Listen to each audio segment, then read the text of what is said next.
BJP leader Manikant Rathore ने कलबुर्गी शहर के police commissioner Y S Ravi Kumar की बीवी रूपाली पर इल्ज़ाम लगाया है कि उन्होंने मुंतज़मीन से 3 लाख रुपए मांगे थे और उनके इनकार कर देने पर पुलिस कमिश्नर ने उन्हें मुल्क बदर कर दिया है।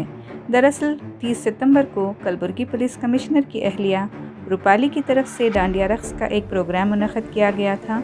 मणिकांत से इस तकरीब के लिए फ़नकारों को बुलाने को कहा गया था और दोबारा फ़ोन पर कहा गया कि इस टीम में शामिल होने के लिए मज़ीद 3 लाख रुपए अदा करने होंगे, जो अदा न करने की वजह से पुलिस कमिश्नर ने मणिकांत के खिलाफ झूठा मुकदमा दर्ज करके मुल्क बदर करने का हुक्म दिया। बीजेपी लीडर मणिकांत राठौर ने इल्ज़ाम लगाया है कि मैंने इवेंट कंपनी को जो 3 लाख रुपए दिए थे वो उन्हें वापस नहीं दिए गए।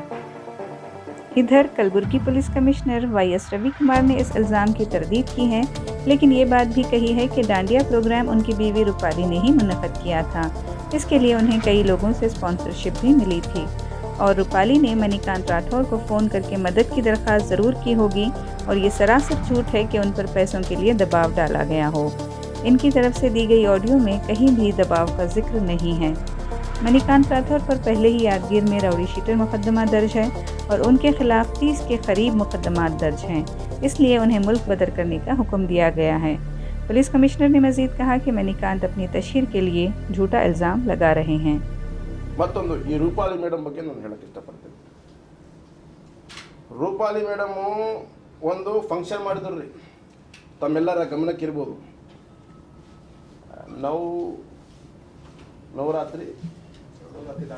ನವರಾತ್ರಿ ದಾಂಡಿದಾಗ ಒಂದು ಫಂಕ್ಷನ್ ಮಾಡಿದ್ರು.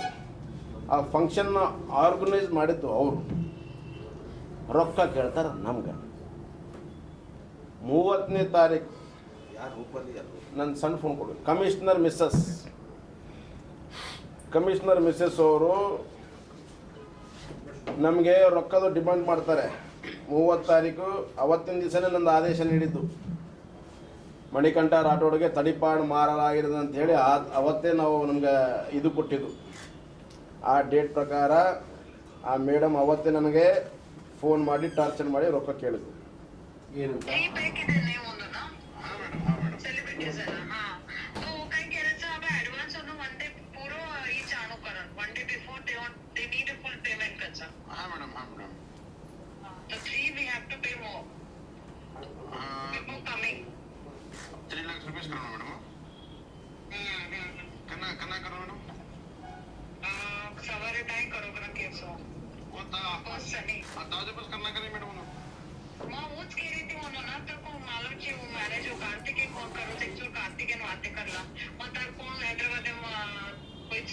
बातें की थी उनको मैडम सर ने बातें करो मणिकंठ बातें करो चेक तो कॉल लगे. ठीक है मैडम, मैं बातें कर रहा हूं. एक बार बातें कर दो, कार्तिक से बातें कर काय करो. हां वो एक्चुअली हाईएस्ट कहते हो फर्स्ट प्रोग्राम स्टार्ट होने पहले वो 3 लाख का आता. हां पण आप कह रहे थे 100% पेमेंट काय को मैसेज दे मेरे से उधर काही वो काही देने लगते कि कहां बातें करते. हां मैडम ಏನಿದು ಪೇಮೆಂಟ್ ಅನ್ನೋದು ಹಬ್ಬಕ್ಕೋಸ್ಕರ ಕೊಡುವಂತ ಇದ್ದಾರೆ. ಇದು ಅವರು ಒಂದು ಫಂಕ್ಷನ್ ಆರ್ಗನೈಸ್ ಮಾಡಿದ್ರು.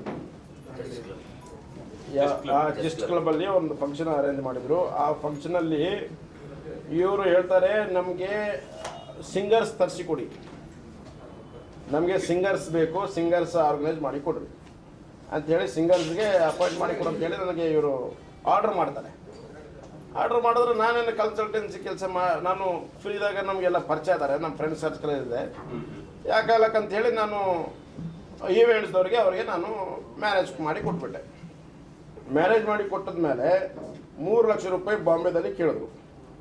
ಯಾರು ಈವೆಂಟ್ದವರು ಬುಕ್ಕಿಂಗ್ ಮಾಡೋ ಸಮಯದಲ್ಲಿ 3 ಲಕ್ಷ ರೂಪಾಯಿ ಇವೆಂಟ್ದವ್ರು ಕೇಳಿದ್ರೆ ನಾನು 3 ಲಕ್ಷ ರೂಪಾಯಿ ಅದಕ್ಕೆ ನನ್ನ ಆಫೀಸಿಂದ ಕ್ಯಾಶ್ ಇಸ್ಕೊಟ್ಟೆ. ಈಗ ನಾಳೆ ಫಂಕ್ಷನ್ ಇದೆ, ಒಂದು ದಿವಸ ಮೊದಲು ಇವ್ರು ಫೋನ್ ಮಾಡಿಬಿಟ್ರು, ಮತ್ತು 3 ಲಕ್ಷ ರೂಪಾಯಿ ಕೇಳ್ತಾ ಇದ್ದಾರೆ, ಅವ್ರು ರೊಕ್ಕ ಕೊಡಬೇಕು. ನಾನಂದೆ ರೊಕ್ಕ ಕೊಡಬೇಕು, ಮತ್ತು ಅವರು ಫ್ರೀದಾಗ ಯಾರು ಮಾಡೋರು ಇದ್ದಾರೆ? ಇವೆಂಟ್ ಮಾಡೋರು ಫ್ರೀದಾಗ ಮಾಡ್ತಾರಾ? 3 ಲಕ್ಷ ರೂಪಾಯಿ ಕೊಟ್ಟಿದ್ದು ರೊಕ್ಕನೂ ಕೊಡಲಿಲ್ಲ, ಮತ್ತು 3 ಲಕ್ಷ ರೂಪಾಯಿ ಕೊಡಬೇಕಂದ್ರೆ ಆ 3 ಲಕ್ಷ ರೂಪಾಯಿ ನಾ ಕೊಡಲ್ಲ ಅಂತ ಹೇಳಿದರೆ ಆವತ್ತಿನ ದಿವಸ ಇವ್ರು ಆರ್ಡರ್ ಮಾಡ್ತಾರೆ. ತಡಿಪಾರ 30ನೇ ತಾರೀಕು ಇವ್ರು ಫೋನ್ ಮಾಡಿದ್ದಾರೆ, ಅದು ನನ್ನ ಸಣ್ಣ ಫೋನ್ ಮೇಡಮ್ ಅವರು ಡೀಲ್ ಮಾಡ್ತಾ ಇದ್ದಾರೆ. ನಮ್ಮನ್ನು ತಡಿಪಾರು ಮಾಡೋ ಕಾರಣ, ಕಮಿಷನರ್ಗೆ ರೊಕ್ಕ ಕೊಡಲಾರ ಕಾರಣ ಫಸ್ಟು ನೋಡಿ. ಇದು ನಮ್ಮ ಪತ್ನಿಯವರಾದ ರೂಪಾಲಿ ಅವರು ದಸರಾ ಸಂದರ್ಭದಲ್ಲಿ ದಾಂಡ್ಯಾ ನೈಟ್ ಆರ್ಗನೈಸ್ ಮಾಡಿದ್ದು ನಿಜ.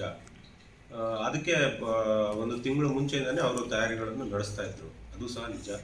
ಅವರು ಬೇರೆ ಬೇರೆ ಅವರು ಆ ಒಂದು ಆರ್ಗನೈಸ್ ಮಾಡೋವಂಥದ್ರಲ್ಲಿ ಮತ್ತು ಬೇರೆ ಬೇರೆ ಕಲಾವಿದರು ಇರ್ಬೋದು, ಅಥವಾ ಈ ಹಿಂದೆ ಮಣಿಕಂಠ ರಾಠೋಡ್ ಅವರೇ ಮಂಗ್ಲಿ ಅನ್ನೋರನ್ನ ಸಿಂಗರನ್ನು ಕರೆಸಿ ಒಂದು ಪ್ರೋಗ್ರಾಮ್ ಸಹ ಮಾಡಿದ್ರು ಇಲ್ಲಿ ಅವರು ಮಾರ್ಟ್ ಓಪನಿಂಗ್ ಸಂದರ್ಭದಲ್ಲಿ. ಸೊ ಹಾಗಾಗಿ ಅವರಿಗೆ ಈ ಒಂದು ಪರ್ಟಿಕ್ಯುಲರ್ ಇವೆಂಟ್ ಮ್ಯಾನೇಜ್ಮೆಂಟಲ್ಲಿ ಸಂಗೀತ ಅಥವಾ ಗಾಯನ ಕಾರ್ಯಕ್ರಮ ಆಯೋಜಿಸಿದ್ರಲ್ಲಿ ಇನ್ಫಾರ್ಮೇಷನ್ ಇದೆ. ಅವ್ರು ಏನಾದರೂ ಹೆಲ್ಪ್ ಮಾಡ್ಬೋದು ಅಂತ ಹೇಳಿ ಅವರಿಗೆ ಕೇಳಿದ್ದಾರೆ ನ್ಯಾಚುರಲಿ. ಅದರಲ್ಲಿ ಯಾವುದೇ ರೀತಿಯ ಒತ್ತಡ ಹಾಕಿ ಅಥವಾ ನೀವು ಇದನ್ನು ಮಾಡಲೇಬೇಕು, ನೀವು ಇದನ್ನು ಮಾಡದೇ ಇದ್ದರೆ ನಾವು ರೌಡಿ ಶೀಟ್ ಓಪನ್ ಮಾಡ್ತೀನಿ, ನಾನು ಇದು ಹೆದರಿಸುವಂಥ ಯಾವುದೇ ಅಂಶಗಳು ಕಂಡು ಬಂದಿರೋದಿಲ್ಲ. ಮತ್ತು ಇದಕ್ಕೆ ಏನು ಅವರು ಹೇಳ್ತಾರೆ, ಕಲಾವಿದರಿಗೆ ಈ ಥರ ಪೇಮೆಂಟ್ ಮಾಡಬೇಕು ಅಂತ ಹೇಳಿದ್ದಾರೆ, ಅದನ್ನು ಸಹಾಯ ಬೇಡ್ಕೊಂಡಿರ್ಬೋದು. ಅದರಲ್ಲಿ ಥ್ರೆಟ್ನಿಂಗ್ ಆಗಿಲ್ಲ, ಸಹಾಯ ಬೇಡ್ಕೊಂಡಿರ್ಬೋದು. ಮಾಡೋದು ಬಿಡೋದು, ಅಥವಾ ಅವ್ರು ಒಬ್ಬರೇ ಅಲ್ಲ, ಬೇರೆ ಎಲ್ರಿಗೂ ಅವರು ಸ್ಪಾನ್ಸರ್ಸ್ಗೆಲ್ಲ ಕೇಳಿದ್ದಾರೆ. ಸೊ ಇವೆಂಟು ಬಹಳ ದಿನಗಳಿಂದ ತಯಾರಿ ನಡೆದಿದೆ. ಅದಾದ ನಂತರ ಈ ಥರ ಅದು 10 ಜನರಿಗೆ ಫೋನ್ ಮಾಡಿರ್ಬೋದು, ಮಣಿಕಂಠ ರಾಠೋಡ್ ಒಬ್ಬರೇ ಅಂತ ಅಲ್ಲ, ಬೇರೆಯವ್ರಿಗೆಲ್ಲ ಫೋನ್ ಮಾಡಿರ್ಬೋದು. ಮತ್ತು ಇನ್ನೂ ರೌಡಿ ಶೀಟ್ ಓಪನ್ ಮಾಡೋದು ಅಥವಾ ಗಡಿಪಾರನ ವಿಷಯಕ್ಕೆ ಬರೋವಂಥದ್ದಾದರೆ ಮಣಿಕಂಠ ರಾಠೋಡ್ ಮೇಲೆ 30 ಕೇಸ್ಗಳು ಮುಂಚೆಯಿಂದನೇ ಇದೆ. ರೌಡಿ ಶೀಟ್ರು ಯಾದಗಿರಿನಲ್ಲಿ ಇದೆ, ಅದನ್ನು ನಾನು ಬಂದಾದ್ಮೇಲೆ ಓಪನ್ ಮಾಡೋದನ್ನ.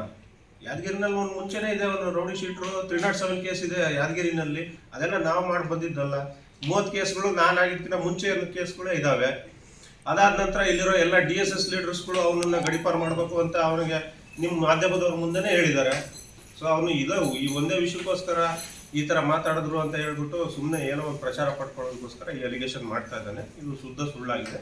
ಇದಕ್ಕೆ ಅದು ನೀವು ಆಡಿಯೋದಲ್ಲಿ ಕ್ಲಿಪ್ಪಲ್ಲೇ ನೋಡ್ಬೋದು. ಅದರಲ್ಲಿ ಯಾವುದೇ ರೀತಿಯ ಥ್ರೆಟನಿಂಗ್ ಅಥವಾ ಬೆದರಿಸುವಂತಹ ಯಾವುದೇ ಅಂಶಗಳು ಕಂಡು ಬಂದಿರೋದಿಲ್ಲ. ನಿಮಗೆ ದುಡ್ಡು ಕೊಡದೇ ಇದ್ದರೆ ನಾವು ರೌಡಿ ಶೀಟ್ ಓಪನ್ ಮಾಡ್ತೀವಿ ಅಂತ ಯಾವುದೇ ರೀತಿ ಬೆದರಿಕೆ ಅನ್ನೋದು ಅದರಲ್ಲಿ ಇರೋದಿಲ್ಲ.